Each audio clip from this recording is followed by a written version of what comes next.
At 17, my adopted sister accused me of getting her pregnant. My family disowned me, my girlfriend left, and I vanished. 10 years later, the truth came out, and they showed up crying at my door.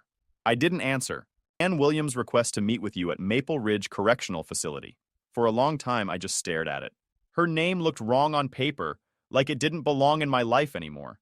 I threw it in the trash, then pulled it out, then threw it away again. But the thought stuck. For 10 years, I'd imagined what I'd say to her if I ever saw her again. Maybe it was time to find out. So a week later, I drove out to the prison.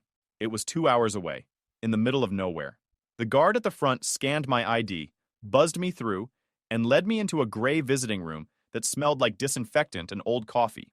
I sat down at a metal table, my hands flat against the surface. Other people around me whispered quietly. Wives, kids, parents, all of them visiting people they still cared about. I wasn't one of them. Then she walked in. Anne.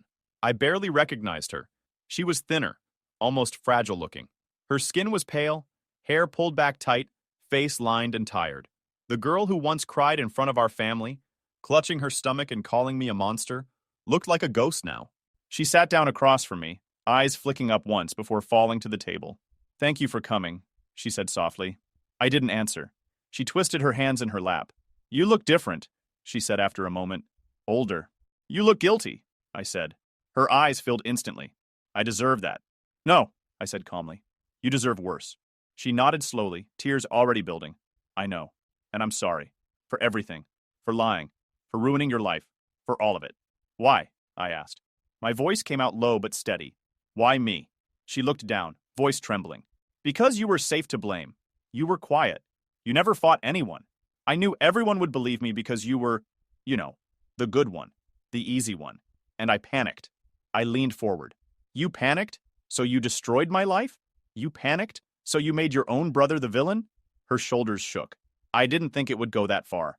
I thought maybe you'd just deny it, and people would forget, and I'd get sympathy until I figured something out." "Sympathy," I repeated. "You got that. You got a house full of people loving you, protecting you, throwing parties for you while I slept in a car behind a gas station." She pressed her palms to her eyes. I know what I did. Vernon." She stopped, her breath catching. "Vernon was the guy who really got me pregnant. He was a dealer. I slept with him once. When I told him I was pregnant, he laughed, said I was crazy, said if I told anyone, he'd disappear. And he did. I didn't know what to do, so I blamed you because you were there." I just stared at her. I didn't even feel angry anymore. Just hollow. "You ruined my life," I said quietly. "Do you know that? You stole everything from me. My family,